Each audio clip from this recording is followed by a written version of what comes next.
Les archives d'Afrique, Alain Foka. Bonjour à tous et bienvenue dans ce magazine consacré à l'histoire contemporaine de l'Afrique à travers ses grands hommes. Nul n'a le droit d'effacer une page de l'histoire d'un peuple, car un peuple sans histoire est un monde sans âme. La position de l'OIA est à la fois claire et simple. Nous soutenons entièrement la lutte du peuple africain, de la majorité du peuple de la Rhodésie du Sud. Et nous ferons tout ce qui dépend de nous. Et cela ne doit être un secret pour personne. Nous sommes engagés et engagés sans réticence, engagés sans réserve, à faire en sorte que le pouvoir à Rhodésie du Sud, comme dans le reste du continent africain, revienne à la majorité du peuple.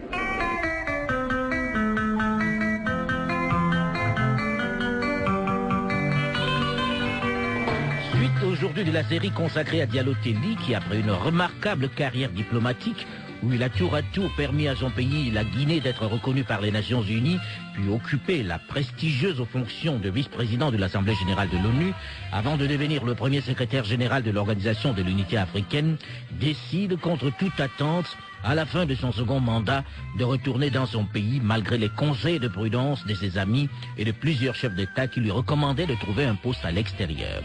Diallo Telli va pourtant retourner à Conakry malgré la haine que lui voue le président Sékou Touré. Le chef de l'État qui se méfie de ce personnage plus populaire, plus connu que lui, mais surtout plus aimé et apprécié sur le plan international, souhaite l'avoir près de lui afin de mieux le contrôler. Diallo Telli semble le seul véritablement capable de menacer son pouvoir, surtout que l'opposition le sait et a déjà tenté de l'allier à sa cause. Nommé ministre de la Justice, Diallo Telli, à qui l'on refuse la permission de quitter le pays pour aller se soigner depuis quelque temps, sent de plus en plus peser sur lui en cette année 1976 une menace. Une menace qui va se préciser jusqu'à cette soirée du 18 juillet 1976 où il est invité à dîner avec le président Sékou Touré. Moins d'une heure après avoir quitté le chef de l'État guinéen, les forces de sécurité débarquent à son domicile pour l'embarquer. Il est enfermé au camp Boao. Il n'a même pas le temps de raconter ce qui s'est dit avec le président à son épouse. Quelques jours après cette arrestation, le président Sékou Touré reparle de complot visant à l'assassiner. Mais cette fois-ci, et c'est la nouveauté, les auteurs, les âmes damnées, pour reprendre son expression, n'appartiennent pas à une catégorie socio-professionnelle. Ce ne sont ni des officiers, ni des commerçants, ni des hommes politiques. Cette fois, il s'agit de toute une ethnie. Les Peuls qui représentent 40% de la population guinéenne. Face à la classe peuple, il y a la classe anti-peuple, qui entretient des rapports antagoniques avec les masses laborieuses. La classe anti-peuple comprend également tous les individus qui vivent de l'exploitation illicite d'autrui, exploitation basée sur le mensonge. Cette classe comprend les individus qui sont engagés, comme l'affirme le Saint-Coran, dans la voie du mal, celle ouverte par Shaitan, et qui conduit forcément à l'enfer, c'est-à-dire la voie descendante. La clique des trafiquants, des affameurs du peuple, des bureaucrates malhonnêtes et des individus qui trichent avec la révolution et compromettent le bien-être des masses populaires en s'enrichissant de manière illicite, mérite d'être combattu jusqu'à la reconversion des individus à la morale de la révolution. Dans un discours plein de haine et d'injures, Sékou Touré lance le 22 août 1976 un appel au génocide demandant carrément au peuple guinéen d'exterminer les Peuls. Parce que ceux-ci sont non seulement des étrangers, mais ils sont coupables d'orgueil, de racisme et de trahison. Petit assortiment de ce discours du président Sékou Touré. À la naissance du Parti démocratique de Guinée, PDG, le Fouta était menacé tragiquement, menacé de nombreux travers sociaux. Nous avions visité cette province guinéenne de long en large et nous nous étions aperçus que l'alcoolisme menaçait réellement la population du Fouta, y compris les marabouts qui remplissaient leur bouilloire de bière ou de vin. Ne parlons pas des jeunes et encore moins des intellectuels. Consommer l'alcool était devenu alors le critère de l'évolution. C'est le Parti démocratique de Guinée qui a mis fin à ce mal, qui l'a dénoncé sans pitié. C'est également le Parti démocratique de Guinée qui, sans arriver à la détruire, a beaucoup atténué la débauche dans le Fouta. C'est le Parti démocratique de Guinée qui a dénoncé le vol, devenu alors chose courante. À Conakry, à cette époque, lorsque 10 voleurs se trouvaient devant un commissaire ou devant un tribunal, l'on comptait au moins 8 ressortissants de la moyenne Guinée. C'est un fait vécu. Et vous pouvez consulter la statistique des condamnés pour vol. Du temps de la colonisation, ils avaient démissionné du camp de la lutte, car ils se comptaient au bout des doigts. Les Peuls, jeunes ou vieux intellectuels, qui militaient ardemment dans les rangs du Parti démocratique de Guinée. Et très souvent, ceux qui venaient au parti étaient bannis de leur famille, isolés de leurs collègues originaires du Fouta, parce que considérés comme étant à la remorque des étrangers. L'étranger, c'était le Soussou, le Malinké, le Forestier, les camarades des autres régions de la Guinée, tandis que l'on faisait très bon ménage avec le colonisateur.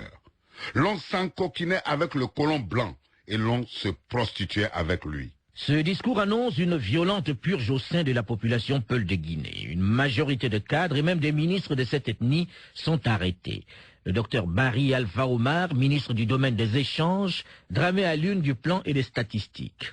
Diallo Telli est présenté comme le cerveau de The Complot Peul. Un jeune milicien de 14 ans, instruit par les forces de sécurité, a été arrêté perché sur un arbre, avec une arme à la main, à proximité de l'Institut Polytechnique de Conakry, où Sékou Touré effectue une visite. On lui a fait lire un témoignage où il affirme qu'il a reçu pour instruction de tirer sur le président Sékou Touré le 13 mai 1976. Aussitôt, un commandant, Soribari, est arrêté avec plusieurs miliciens pour négligence dans la protection du président de la République. Mais pour le chef de l'État, ce jeune Lamarana Diallo n'est qu'un comparse. Il n'est qu'une première pièce à conviction du complot Peul. Les âmes damnées, selon son expression, sont ailleurs. Il s'agit d'éléments camouflés dans les rangs de la Révolution, et parfois même jusqu'au sommet du parti et de l'État. Tous ceux qui sont arrêtés sont Peul. C'est donc quelques jours plus tard qu'intervient l'arrestation de Diallo Telli. Au camp Boiro, Diallo Telli est déshabillé et jeté tout nu dans la cellule numéro 54. Même traitement pour son collègue ministre Dramé Alioune qui occupe la cellule numéro 52. Et le docteur Barry Alpha Omar qui est à la 49. La 50 est occupée par le capitaine Kouyaté, l'ex-aide de camp de Sékou Touré. Diallo Telli et ses compagnons d'infortune sont extraits nuitamment de leur cellule pour être torturés. Une commission spéciale est chargée de les faire parler. Soumis à des interrogatoires intensifs, ponctués de passages à la cabine technique, autrement dit à la salle de torture, à l'électricité notamment, pour le convaincre plus rapidement de lire les aveux qui lui sont proposés. Diallo Telli résiste quelque temps. Il faut dire que le prisonnier est totalement isolé. Tierno Diallo Telli, où étiez-vous lorsque votre père a été arrêté? Est-ce que vous avez pu le voir pendant qu'il était au camp Boiro? Je suis rentré de Moscou 2 semaines avant. Je suis arrivé le 25 juin, il a été arrêté le 18 juillet. J'étais étudiant en littérature à Moscou. Êtes-vous reparti à Moscou ou bien vous êtes resté sur place à son arrestation? Non, la direction des étudiants à l'étranger m'a signifié quelques jours avant la fin des vacances que mon passeport était confisqué. Et j'avais déjà été envoyé au camp Boiro avec ma mère 1 semaine après son arrestation. Donc il n'était plus question de sortir. Ah, donc là s'arrêtent vos études parce que votre père a été arrêté et enfermé au camp Boiro. Oui, mais ça c'était typique en Guinée. Quand on arrêtait quelqu'un, on détruisait la famille. Les oncles, les tantes de l'arrêté, la femme, les enfants, souvent ils allaient au camp Boiro. Et ça nous est arrivé. Ma mère et moi avons été enfermés au camp Boiro et mon frère au camp de la milice. Le prétexte apparemment, nous l'avons appris 20 ans après, c'était parce qu'il refusait de coopérer. Et qu'on lui a dit, puisque tu ne veux pas répondre à nos questions et tu refuses d'enregistrer une bande magnétique, on arrête Kadiatou et les enfants et tu vas voir si tu ne vas pas coopérer. Et il a immédiatement coopéré parce qu'au bout de 8 heures, on nous a libérés, on est rentré à la maison. En effet, sous la pression et la torture physique et morale, Diallo Telli craque le 31 juillet 1976 et accepte de rédiger puis d'enregistrer ses aveux. Ses confessions sont gardées pendant quelques jours au frais, puisque pendant les jours suivants, au Palais du Peuple, les militants écoutent plutôt ceux d'autres prisonniers moins importants, des hauts fonctionnaires et des militaires. Souleymane Sissavané reconnaît avoir reçu en 1972 de l'argent des services gouvernementaux français. Un autre accusé affirme que leur mouvement est financé par des organismes et industriels français et met en cause l'attitude floue de Paris. Il évoque également la complicité du Sénégal, de la Côte d'Ivoire, de l'Allemagne fédérale. Pour l'action militaire intérieure, les cadres militaires acquis au mouvement, profitant d'une occasion propice, devaient arrêter les membres du comité central et du gouvernement, les chefs militaires non acquis au mouvement et tout cadre qui tenterait de s'opposer au fait accompli. En même temps, ils occuperaient tous les points stratégiques. Quant au soutien populaire, il devait se manifester dès l'annonce du coup de force. Son rôle consiste à donner la couverture psychologique à l'action militaire et à écarter toute résistance éventuelle des éléments militaires, paramilitaires ou civils. Ce soutien devait prendre la forme de mouvements de masse dans les rues et sur les places publiques, la formation de comités de vigilance et d'appel à la population mettant l'accent sur la liberté retrouvée et la réconciliation nationale. Enfin, s'agissant du soutien extérieur, il devait prendre la forme d'une intervention militaire aérienne et navale pour appuyer l'insurrection intérieure. Elle devait venir du Sénégal et de la Côte d'Ivoire sous forme de démonstration de force, respectant les objectifs du mouvement, en particulier celui de ne pas verser le sang pour faciliter et hâter la réconciliation nationale. André Lévin, vous étiez ambassadeur de France en Guinée à ce moment-là. Comment cela se passe exactement? Ils ont été diffusés en fait en 2 fois. La première fois par la radio, mais aussi au cours d'une séance publique au Palais du Peuple, donc devant quelques milliers de militantes et de militants. On avait du mal à reconnaître la voix de Diallo Telli. C'était 15 jours après son arrestation à peine. Enfin, il avait déjà visiblement terriblement souffert et sa voix était sourde et il avait du mal à s'exprimer. Donc c'était tout à fait poignant. Et après sa déposition, sa confession, Sékou Touré a pris la parole pour dire, là, vous venez d'entendre le témoignage de l'ingrat. C'était pour lui, Diallo Telli, c'était un ingrat. Il n'a pas remercié, il ne m'a pas remercié, il n'a pas remercié le peuple guinéen pour les honneurs qui lui ont été faits. Alors, et les postes, donc. Et Sékou Touré a dit, il va falloir le réinterroger, il n'a pas tout dit. Et il y a eu donc une deuxième version complétée des confessions de Diallo Telli, où il a notamment dit c'est Kissinger qui m'a recruté pour la CIA, etc. Dans ses aveux, il met en cause de nombreuses nations, ceux que Sékou Touré a toujours considérés comme des puissances impérialistes, celles qui, selon lui, ont toujours voulu déstabiliser la Guinée, faire échouer la révolution. Les États-Unis, la Grande-Bretagne, l'Afrique du Sud, la Suisse et bien d'autres nations africaines. Mais la France est celle qu'il soupçonne fortement d'être le soutien réel de ce complot. Il va même jusqu'à citer la participation de Radio France Internationale qui, selon lui, vient de diffuser sur ses ondes un long communiqué particulièrement virulent du regroupement des Guinéens de l'extérieur. Et vous-même, André Lévin, vous êtes mis en cause dans ces confessions. On accuse l'ambassadeur de France que vous êtes de soutien à un complot contre la Révolution. J'ai demandé immédiatement un rendez-vous à Sékou Touré, que j'ai eu assez rapidement. Et Sékou Touré m'a dit, c'est vrai, votre nom a été prononcé par certains des inculpés, mais je me demande si on n'a pas normalisé trop tôt avec la France, il aurait peut-être fallu attendre, mais, m'a-t-il dit, vous partirez d'ici la tête haute. Et je lui ai dit, Monsieur le Président, je ne veux partir d'ici ni la tête haute, ni autrement, il faut éclaircir ce malentendu et dites-moi de quoi on m'accuse ou on accuse la France. Et il m'a dit, il paraît que Jacques Chirac, le Premier ministre, a reçu des exilés, des opposants guinéens, des anti-guinéens. J'ai dit, je vais vérifier. Et j'ai envoyé un télégramme à mon ami Jérôme Monod, qui était conseiller technique ou directeur de cabinet de Jacques Chirac à Matignon, et qui m'a répondu quelques jours après en disant « Cette affirmation est totalement fallacieuse. À la date prétendue de ces rencontres, Jacques Chirac était en tournée aux Antilles, et c'est pas possible. » Donc je suis allé dire ça à Sékou Touré, et je dirais par une de ces coïncidences dont les diplomates savent profiter parfois de manière un petit peu fallacieuse, Jacques Chirac a démissionné fin août 76. Et la nouvelle venait de tomber lorsque je suis allé voir Sékou Touré, et lui était convaincu que c'est parce que Giscard avait demandé à Jacques Chirac de démissionner parce que Jacques Chirac néo-gaulliste, n'aimait pas Sékou Touré.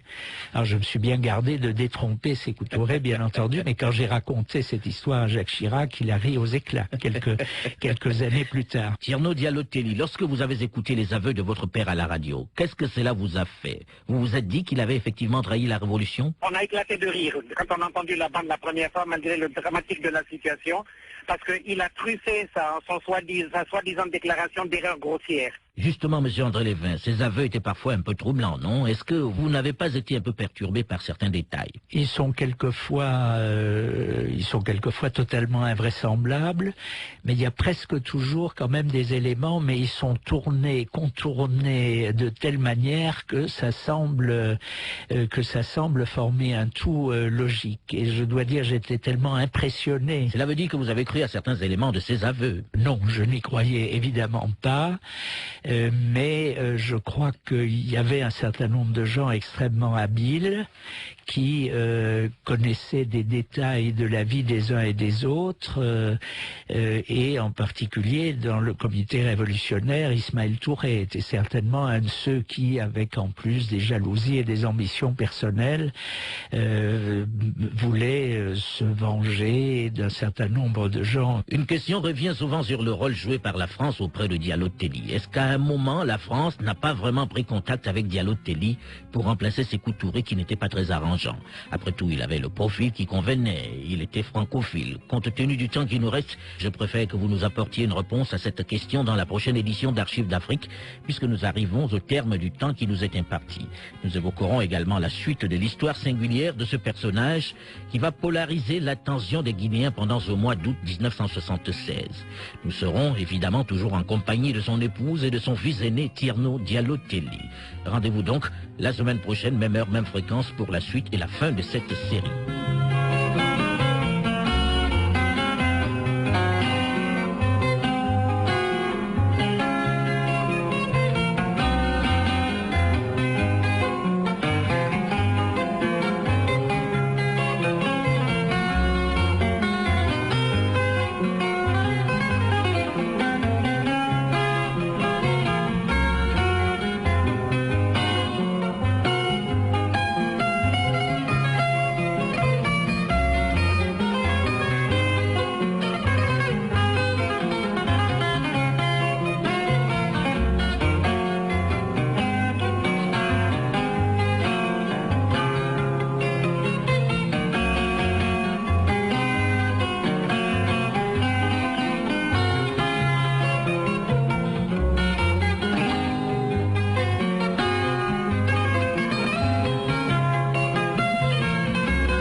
souhaitez réécouter Archives d'Afrique, rendez-vous sur notre site internet rfi.fr.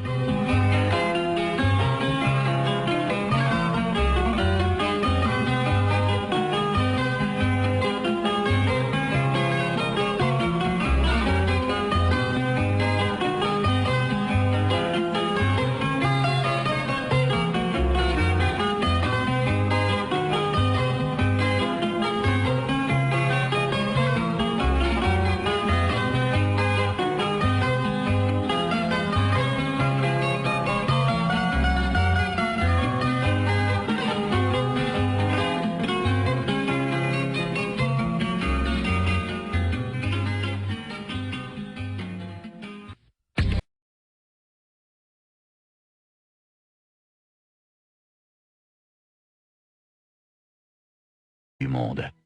Les Archives d'Afrique, Alain Foka. Bonjour à tous et bienvenue si vous nous rejoignez seulement maintenant dans la dernière partie de cette série consacrée à Diallo Telli, le premier secrétaire général de l'Organisation de l'Unité africaine, l'OUA. Nul n'a le droit d'effacer une page de l'histoire d'un peuple, car un peuple sans histoire est un monde sans âme. L'empereur Ali Sélassié invite M. Diallo Telli à monter à la tribune pendant que le vice-président demande à l'Assemblée d'écouter la prestation de serment du secrétaire général. Moi, Diallo Telli Boubacar, je jure solennellement d'exercer en toute loyauté, discrétion et conscience les fonctions qui m'ont été confiées en qualité de secrétaire général administratif de l'Organisation de l'Unité africaine.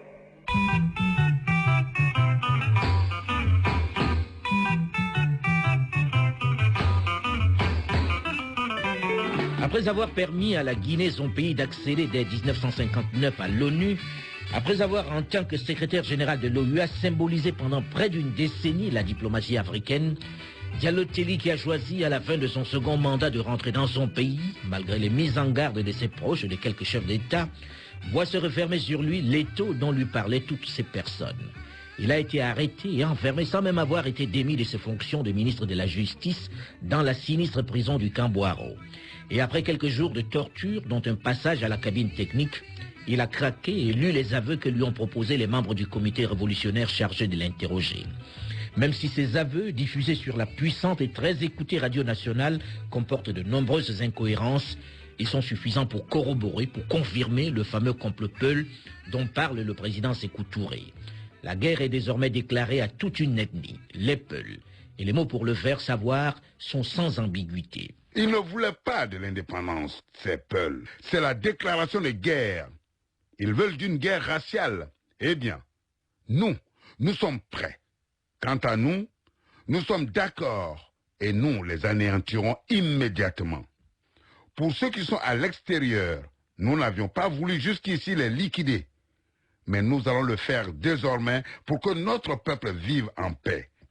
Nous ajoutons que vendredi prochain, 27 août, dans les mosquées de chaque PRL, la Fatiha sera récitée collectivement pour maudire les racistes et les conduire à l'échec retentissant, pour maudire ceux qui les soutiennent en Côte d'Ivoire, au Sénégal et dans le monde, afin qu'ils aient toujours honte. Il faut que partout où celui-ci remue la tête ou la queue, partout où il présente le nez ou les oreilles, l'arme de la révolution soit là, prête à lui couper la tête, les bras, les jambes, la queue, en un mot, à le démantibuler complètement. Désormais donc, le Peul, notamment le cadre, est traqué, persécuté et exécuté par le régime de Sékou Touré. Les scènes de pendaison sur les ponts de Conakry et des autres villes du pays se multiplient. Le martyre de Diallo Telli, que l'on présente comme le cerveau de cette tentative de putsch, ne fait que commencer. Il est confiné à l'isolement. Madame Kadidiatou Diallo Telli, vous, sa femme et sa famille, aviez-vous au moins un contact avec lui? Aviez-vous de ses nouvelles? On l'a jamais revu, on n'a jamais pu lui parler, on n'a jamais eu de lettres. Thierno Diallo Telli, vous étiez plus jeune et vous rencontriez certainement plus de personnes dans la rue. Vous aussi, vous n'avez jamais eu d'informations, de messages envoyés par votre père? Nous n'avons jamais eu le moindre contact avec quelqu'un qui nous a dit qu'il a vu papa. Je ne l'ai jamais senti vivant. De la minute où il est parti, j'étais le seul enfant témoin au moment de son arrestation. Je ne croyais pas qu'il pouvait survivre. Je connaissais la brutalité de ces gens-là. J'avais eu un tout petit aperçu pendant quelques heures du Camboiro. J'en avais aucun doute qu'il n'avait pas survécu. Certains militaires venaient au portail et prétendaient que les lunettes du secrétaire général passé, remettez-nous une paire de lunettes. Dans le doute, comme nous n'avions aucun mot de lui, nous avons toujours remis des slips, des chemises aux gens. Et c'est en 84 que tout le secret du trafic autour des prisonniers politiques s'est fait.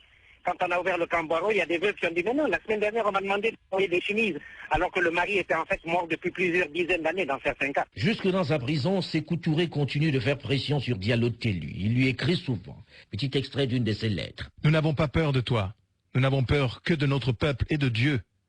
Nous pouvions te faire arrêter à l'aube de notre indépendance. Nous ne l'avons pas encore fait malgré ton comportement anti-peuple. Nous pensions qu'il nous appartenait de te donner la chance de te racheter aux yeux de notre peuple et de sa glorieuse histoire. Jusqu'ici, nous continuons à penser que rien n'est perdu pour toi, car si ton apport au parti a été jugé très insuffisant depuis notre indépendance, là où tu es aujourd'hui, tu peux faire des livres pour rendre service à ce parti qui t'a grandi. L'idéologie de notre parti n'étant pas une idéologie figée, nous te demandons de nous préciser exactement le rôle que tu pourrais jouer pour notre pays, largement ouvert sur le reste du monde. En vantant tes mérites créés de toutes pièces, la presse réactionnaire compromet la visite que le nouveau président de la République française a accepté de rendre à notre peuple. Désormais, ton sort est lié à ta sincérité pour le parti État de Guinée. En pensant que pour une fois tu sauras te mettre aux côtés de notre peuple, nous te rappelons que tu es encore utile à ta famille, prêt à la révolution. Diallo Telli, qui trouve désormais son reconfort dans l'islam, ne se fait aucune illusion sur son sort. Et c'est donc sans détour qu'il répond aux lettres du président Sékou Touré. Petit extrait d'une de ses lettres. L'histoire nous a montré que tous les régimes dont l'assise repose sur le mensonge et la force périssent par la force. Ce soulèvement populaire qui te hante, je ne l'ai jamais souhaité pour mon pays, mais il est inévitable. Il a été obtenu de moi une déposition dans laquelle je devais être président de la République de Guinée à la suite d'un coup de force. Très sincèrement entre nous, soyons sérieux. Tu sais que j'ignore tout ce scénario. Depuis que je suis dans la cellule 54 au camp Boiro, mon seul souci est de savoir comment trouver la voie de mon Créateur. Pour cela, je m'emploie à le prier pour implorer son pardon. Fin de citation. Dans sa dernière lettre du 13 janvier 1977, écrite en réponse à celle qui lui a été adressée quelques jours plus tôt par le président Sékou Touré, il termine en disant « Je crois que pour des raisons qui te sont personnelles et que je ne veux pas évoquer ici, tu vas épargner à nos familles l'horreur de notre mort publique par pendaison ou fusillade. Mais je t'ai découvert à Boiro et tout laisse penser que mes jours sont désormais comptés. Depuis, je suis à cheval entre ce monde régi par ton humeur et celui où Allah, notre Créateur commun, nous attend tous les deux. Étant musulman pratiquant, je ne me suiciderai pas. Je répondrai à l'appel d'Allah par mes sommaires prières. Le moment venu, je te demande de faire vérifier si mon comportement a bien été celui que je dis. Vive la justice et la liberté. Un mois après cette dernière lettre, le 12 février 1977, en milieu d'après-midi, alors que les prisonniers vaquent à leur corvée traditionnelle, ils entendent un signal qui annonce traditionnellement des moments difficiles. Barrage, barrage, barrage. Ceci signifie que tous les prisonniers doivent regagner immédiatement leurs cellules et qu'elles doivent être désormais hermétiquement fermées. L'adjudant-chef Mamadou Fofana fait vider de leurs modestes affaires personnelles les cellules du docteur Alpha Oumar Bari, Savané Souleymane, Diallo Telli et le capitaine Lamine Kouyaté. La lettre D, signifiant diète noire, est tracée sur leurs portes, ce qui signifie qu'en fait, ils sont condamnés à ne recevoir ni nourriture, ni eau, ni soins, jusqu'à ce que mort s'en suive. Un supplice lorsque l'on sait que dans la journée, en Guinée, à Conakry, la température dépasse parfois 46 degrés. 4 jours après, la diète noire est interrompue pour Savané qui est remplacé dans sa cellule par Alioune Dramé. Diallo Telli, quant à lui, voit son supplice aggravé puisqu'il est transféré à la cellule 52. Fadama, le chef de poste central, estime que le bas de porte de la cellule 54, rongé par la rouille, laisse passer l'air. Et quelqu'un pourrait y glisser de la nourriture ou de l'eau. Le 1er mars 1977, au petit matin, Diallo Telli décède de suite de la diète noire. Siaka Touré, le chef de camp, informé, rend immédiatement compte au président Sékou Touré. Porto Salva Abdoulaye Diallo, vous étiez prisonnier dans ce fameux camp Boiro à cette date-là. Et même si vous étiez tous enfermés, vous voyiez et saviez, grâce aux guetteurs et même à certains de vos gardes, ce qui s'y passait. Alors, après que l'on ait constaté son décès, qu'est-ce qui se passe ensuite? On l'a mis dans une couverture et sale et une ambulance, une espèce de jeep est venue pour aller le déposer dans un des, comment dirais-je... Des charniers. Des charniers, exactement, vous me passez le mot. Un des nombreux charniers situés dans la banlieue de Conakry. Diallo Telli y est enterré discrètement, sans cérémonie religieuse. Quelques jours après, Sékou Touré va venir personnellement, nuitamment, vérifier que le corps qui est enterré est bien le sien. Tierno Diallo Telli, vous avez pu vérifier cette information? Le dernier maire qui était en poste dans le quartier de Nongo à l'époque, l'association des enfants des victimes du camp Boiro l'a enregistré sur film, nous racontant comment Sékou Touré est passé le chercher dans la nuit du 1er mars 1977 en lui disant « Accompagne-moi ». Ils sont arrivés quelque part dans Nongo. Et la nuit, donc, ce vieux monsieur ne se rappelle pas où exactement, dans Nongo. C'est un quartier terrifique. Et là, il y avait des militaires à la lumière de torches et de lampes tempêtes qui avaient creusé un trou. Les deux, Sékou Touré et le maire, se sont pieds sur le trou. Et le maire a été terrorisé. Il a vu le corps d'un homme qui était dans une chemisette et une culotte bleue, qui est bleu marine, c'est la tenue connue des prisonniers politiques. Et il lui dit, tu vois l'homme au fond du trou là? Le maire dit oui. Il dit, ça c'est le premier secrétaire général de l'OUA. Nous avons aujourd'hui un témoin vivant qui l'a déjà dit à la presse et qui nous l'a répété à nous-mêmes. Pour besoin d'archives, nous l'avons enregistré sur film. Plusieurs mois après, la famille de Diallo Telli n'est toujours pas au courant de sa mort. Aucune information ne filtre de cette prison pourtant située en plein cœur de Conakry. Même les rares prisonniers qui sont libérés restent muets sur ce qui s'y passe. Comment expliquez-vous cela, Porthos, vous qui avez finalement été libéré? On nous prévient à la libération. Si vous révélez quoi que ce soit de ce qui se passe dans le camp, je l'ai d'ailleurs mis dans la vérité du ministre, on vous reprendra et cette fois-ci, ce sera sans pardon. Madame Kadidiatou Diallo Telli, vous espériez toujours qu'il était en prison pendant tout ce temps, jusqu'en 1979? Je n'avais pas beaucoup d'espoir, mais vous savez, dans ces conditions-là, on se dit toujours, peut-être, on ne sait jamais. Mais nous n'avons pas été informés pratiquement jusqu'à la sortie de Diop Alassane. On n'a pas su qu'il était mort. Finalement, quand Diop Alassane est sorti de prison, un de mes enfants, l'aîné, a fui la Guinée et est arrivé à Dakar. Tierno a rencontré Diop Alassane qui lui a confirmé que son père était mort. C'est vous donc, Tierno Diallo Telli, qui informez votre mère de la mort de votre père? Dès que j'ai fui la Guinée en 79, je suis arrivé à Dakar. L'ancien ministre Diop Alassane, qui avait été le premier ministre de l'information de la Guinée, avait été libéré à la demande du président Senghor et réexpédié dans son pays d'origine. Il m'a fait rechercher, amener chez lui et m'a informé que mon père était mort de faim et de soif le 1er mars 77 au Maroc. Il était un des témoins oculaires, en même temps que le ministre Porthos, le ministre Gomez, ils étaient tous là témoins. Malgré cette information, cette fuite que vont amplifier les médias internationaux, Sékou Touré continue de nier la mort de Diallo Telli. Il s'insurge contre la presse qui en fait mention.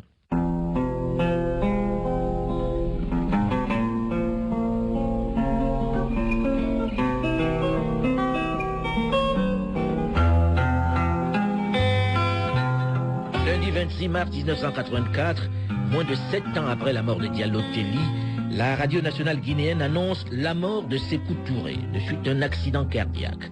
Quelques instants après cette annonce, l'une des premières décisions prises par le régime du colonel Lansana Conté qui prend le pouvoir est l'ouverture du sinistre camp Boiro et la libération des détenus encore vivants.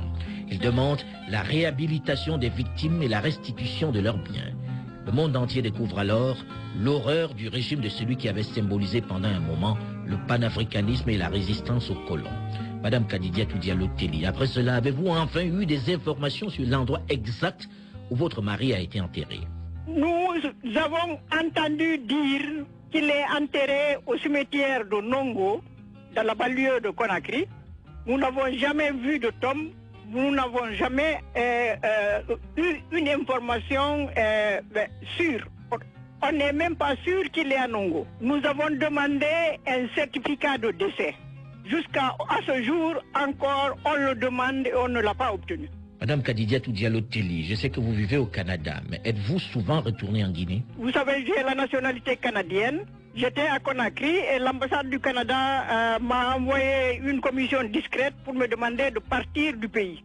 J'avais créé la fondation Diallo Telli et j'étais en train de mener cette fondation. Je pense que c'était un peu dérangeant pour le pouvoir et pour certains partis politiques. J'étais vraiment menacé et les Canadiens m'ont demandé de partir parce que la recherche des charniers, j'avais trouvé le charnier de Nongo, les 2 charniers à Kindia.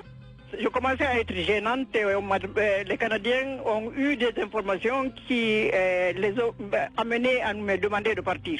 J'ai donc quitté, ça fait près de 6 ans maintenant que je ne suis pas reparti à Conakry. On me dit que les choses évoluent.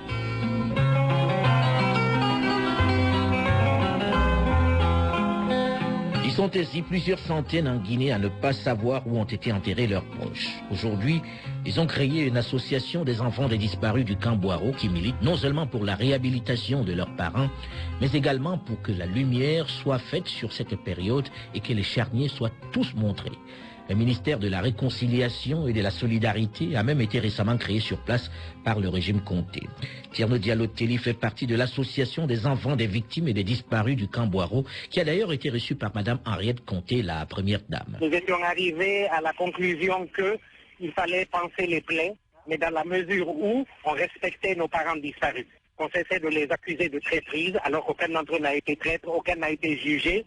Ils ont été assassinés par un président et une Assemblée nationale assassine, sans aucun procès, sans aucun secours judiciaire. Et ça, c'est de l'assassinat, c'est pas des jugements.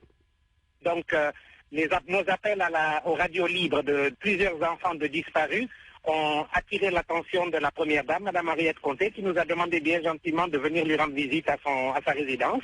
Elle a reçu les familles des victimes, les enfants, les survivants, et les veuves, et elle nous a dit qu'il n'y aurait pas de mamaya, j'appelle ça ici, c'est-à-dire de danse éhontée dans les rues de Conakry pour le 2 octobre, et qu'on n'aurait pas séché les larmes de nos mamans éplorées, les veuves du Camboiro. Ce qui nous a vraiment réconfortés. Donc je n'ai pas été étonné vraiment, probablement sur son insistance. Donc nous avons obtenu enfin la création de ce ministère de la réconciliation et de la solidarité. Et je crois que c'est enfin le bon bout. Maintenant, oseront-ils aller jusqu'au bout parce qu'ils ont tellement embrassé et étreint Sékou Touré qu'il est difficile aujourd'hui pour ces gens-là de lui cracher dessus. Sékou Touré est un assassin comme Adolf Hitler, comme Staline, comme beaucoup d'autres.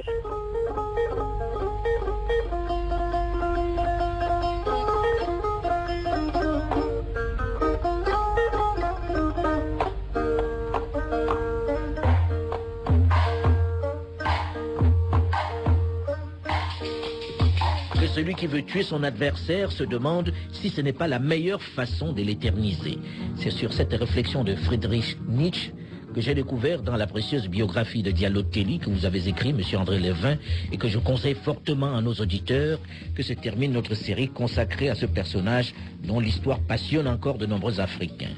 À lire également le livre de Alpha Abdoulaye Diallo, plus connu sous le pseudo de Portos. Le titre, 10 ans dans les geôles de Sékou Touré ou la vérité du ministre, publié chez l'Harmattan. Merci, messieurs et dames, pour votre éclairage. Merci également à Stanislas Ndaïchimier et Soros Solo de RFI pour leur précieux concours dans la réalisation de cette série. Delphine Michaud, Lucie Bouclou et Alain Foucault, nous vous donnons rendez-vous la semaine prochaine, même heure, même fréquence, pour aller à la découverte d'un autre personnage marquant de l'histoire contemporaine de l'Afrique. Moso padi boira fruke basta kini banda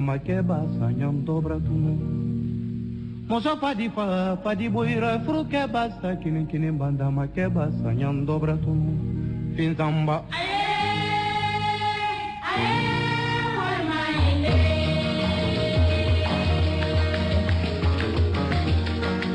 mori manyinde komore manyinde de komore manyinde more kene jokala manyinde finzambura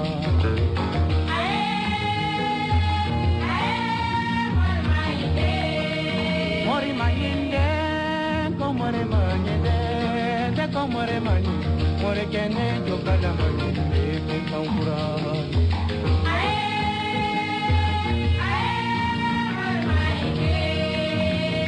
Moto padi buira fruke basa kini banda make basa nyom dobra tunu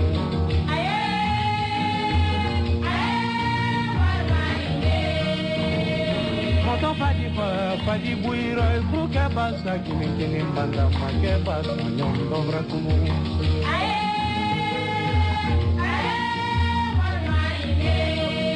Mori majinde komore manyinde de komore manyinde more kene jokala manyinde finzambura. Vous souhaitez réécouter Archives d'Afrique? Rendez-vous sur notre site internet rfi.fr.